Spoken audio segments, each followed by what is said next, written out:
잉어 총각의 낚시 다큐멘터리 배스윗 정석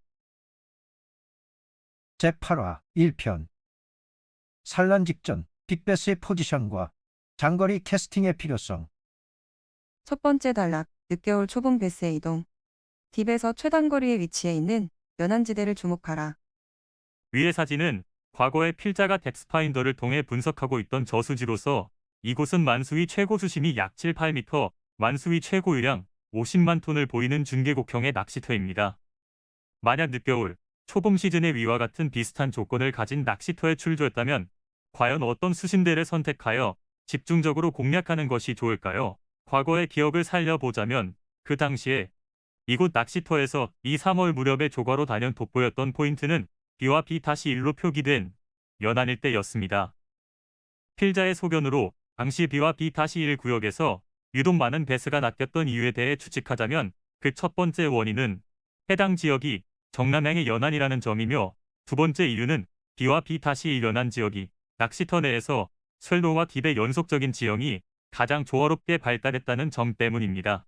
덩치가 큰 배스들은 한겨울 동안 A 지역, 다시 말해 이 저수지 내에서 가장 깊고 수온이 안정된 수심대라고 할 수 있는 빨간색 영역에서 낚여 올라오는 빈도가 높은데 한겨울 이후 늦겨울, 초봄 무렵이 되면 A 지역에 머무르던 상당수의 빅베스들은 산란을 의식하여 햇볕이 잘 드는 쇠로우권을 의식하기 시작합니다.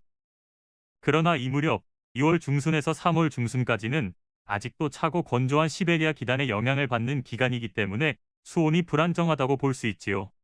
때문에 이 시기에 빅베스들은 수온이 급격하게 내려갈 경우를 대비하여 가능한 안정적인 수온을 보이는 딥과 산란을 위하여 햇볕을 충분히 쬐을 수 있는 쇠로우의 이동이 최단거리로 보장되는 곳에 머무를 가능성이 높습니다. 바로 이것이 소위 말하는 쇠로우와 딥이 공존하는 포인트라고 할 수 있는 것이지요. 이런 맥락에서 보자면 해당 저수지에서 딥이라 할 수 있는 빨강색 영역과 쇠로우라 할 수 있는 연두색, 녹색 영역이 서로 간의 최단거리로 발달해 있는 곳은 B와 B-1이라고 볼 수 있습니다.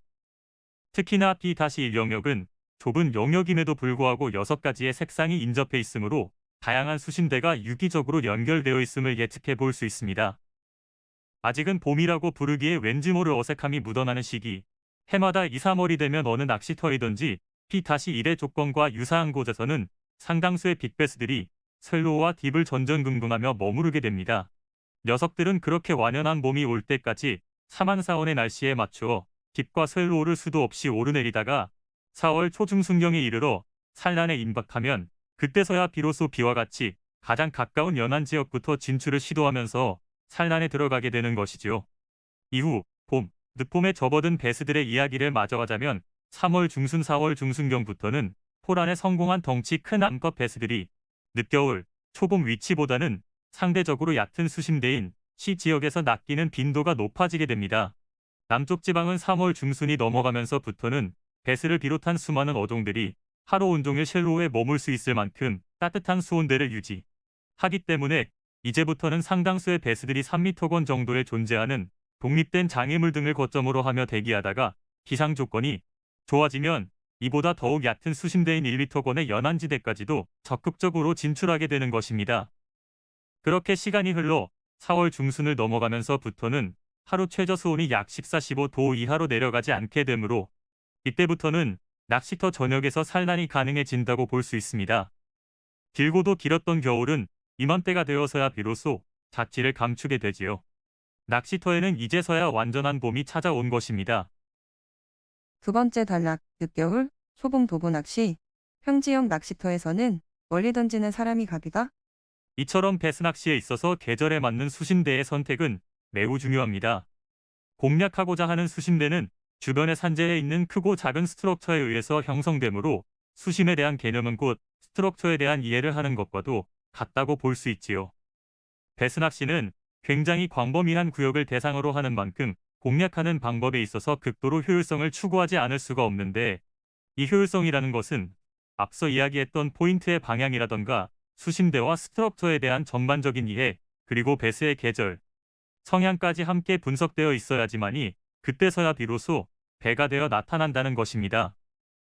눈에 보이는 수많은 포인트 중에서 진짜 가치 있는 곳을 가려내고 또 그곳을 집중적으로 공략하는 것, 이렇게 낚시를 효율성의 측면에서 접근해 본다면 무수히 많은 포인트가 존재하는 댐과 우리 주변에서 흔히 볼 수 있는 일반 농업용 저수지는 접근 방법이 달라져야 한다는 것을 체감할 때가 많습니다. 예를 들어 댐을 비롯하여 규모가 굉장히 큰 인공호수들의 경우는 스트럭처가 아주 잘 발달되어 있으므로 수심과 방향, 수온 등의 조건이 조금씩 다른 포인트들이 산재해 있습니다. 이런 유형의 낚시터에서는 앞서 소개했던 것처럼 딥과 셀로우가 서로 유기적으로 잘 연결되어 있는 곧불이나 골창 등의 포인트만 해도 수백, 수천 개가 존재하고 있다고 볼 수 있지요. 때문에 이와 같이 포인트가 차고 넘치는 이상적인 낚시터의 환경에서는 이 포인트가 아니면 저 포인트에서 캐스팅하면 되고 저 포인트에서도 반응이 없으면 또 다른 제3의 곧불이를 찾아서 얼마든지 공략해 볼 수 있습니다. 그러나 우리 주변에서 흔히 볼 수 있는 일반 농업용 저수지들은 댐과 같이 이상적인 낚시터와는 사정이 다르다는 것이지요. 대개 일반 농업용 저수지들은 정말이지 지형적인 근거라고는 눈을 씻고 찾아봐도 없는 밋밋한 구조가 대부분이거나 곧불이처럼 배수들이 선호하는 좋은 조건을 가진 지형이 있더라도 한두 곳 정도로 한정되어 있는 평지형이 많다는 겁니다. 그런데 여기서 문제는 이런 흔해 빠진 평지형 농업용 저수지들은 포인트의 방향, 수심, 지형 등의 조건으로 비추어 볼 때 나을 곳이 뻔히 정해져 있다고 할 정도로 포인트가 한정적임에도 불구하고 도무지 배수들을 낚아낼 수 없는 경우가 많다는 것입니다. 댐에 비해 찾고자 하는 정답의 범위는 굉장히 좁지만 조과가 시원찮은 상황, 배수가 어디에 있는지 알고도 당하는 이러한 상황에서 맛보는 좌절감은 심리적으로 더욱 크게 와닿기도 한다는 것입니다. 나올 곳이 정해져 있다고 할 만큼 단조로운 형태의 저수지에서 맛보게 되는 좌절감. 필자 역시 이런 경험이 많다 보니 머릿속에는 늘상 이런 상황을 타개할 방법으로 가득 차 있게 되지요. 시간대를 바꾸어 보기도 하고 장비와 채비를 바꾸어 보기도 하고 그렇게 많은 방법들을 시도해 오고 있지만 결과적으로 보았을 때 가장 효과적이었던 것은 일단 멀리 던지고 보는 아주 단순 무식한 방법이더라는 겁니다. 어떤 타겟책이라고 소개하기에도 참 민망스러운 이 방법을 추천하는 이유는 스트럭처가 발달하지 못한 일반 농업용 저수지들의 경우는 설령 한두 개의 지형적인 근거가 존재하더라도 댐의 어떤 곧불이 지형 등에 비해 경사가 완만한 경우가 많고 그 형태가 애매모호하여 불분명하게 발달해 있는 곳이 대부분이므로 배수들의 포지션이 연안으로부터 아주 멀리 떨어져 있는 곳에서 발생하기 때문입니다. 예를 들어 곧불이가 입체적으로 잘 발달된 포인트에 머무르는 배수들은 안정감을 가지고 휴식할 수 있는 수심대인 심층과 섭식 활동을 주로 하는 연안까지의 거리가 짧기 때문에 배수들의 포지셔닝 앵글러가 서 있는 곳으로부터 비교적 가까운 거리에 형성될 수 있습니다. 그러나 경사가 완만한 밋밋한 지형에서는 심층과 셀로우까지의 거리가 멀어지기 때문에 앵글러의 캐스팅 비거리도 함께 증가해야 한다는 것입니다. 평범하고 밋밋한 지형을 가진 일반 농업용 저수지의 경우는 첫 번째 단락에서 소개했던 P-1 같은 좋은 포인트들이 연안으로부터 20-30m 떨어진 곳에 존재할 가능성이 높다는 것입니다.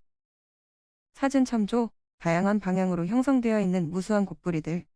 곧불이는 배스와 같은 포식어종뿐만이 아니라 수중에 존재하는 수많은 종의 물고기들을 끌어당기는 자석 같은 포인트이다. 대개 곧불이는 골창과 동반하여 형성되는데 이곳은 물의 흐름이 활발하여 주변에 비해 수질이 좋고 심층과 셀로우의 거리가 가깝기 때문에 배스낚시에 있어서 으뜸가는 포인트라고 할 수 있다. 이렇게 있는 힘껏 롱캐스팅을 해야지만이 배스들의 반응이 좋아지는 현상은 연중 2-3월경에 가장 두드러지게 나타납니다. 늦겨울 초봄 무렵에는 가장 기초적인 은신처인 수초와 같은 장애물이 부족하며 물색 또한 가장 맑은 시기이므로 이 무렵의 배스들은 연안으로부터 멀리 떨어져 머물면서 심리적 신체적 안정을 취하게 되는 것이지요. 물론 이 시기에는 바닥이 밋밋한 저수지뿐만 아니라 댐이나 강계 등 대부분의 낚시터에서 맑은 물색으로 인해 비롯되는 원투 낚시의 필요성은 마찬가지라고 할 수 있을 것입니다. 닿을 듯 말 듯 한 1m라도 더 유효한 비거리를 늘리는 것. 아주 적은 확률이겠지만 이렇게나마 서서히 원거리 낚시에 적응해 나간다면 머지않아 분명히 남들과는 다른 특별한 조과를 맛보게 될 것이라고 생각해 봅니다.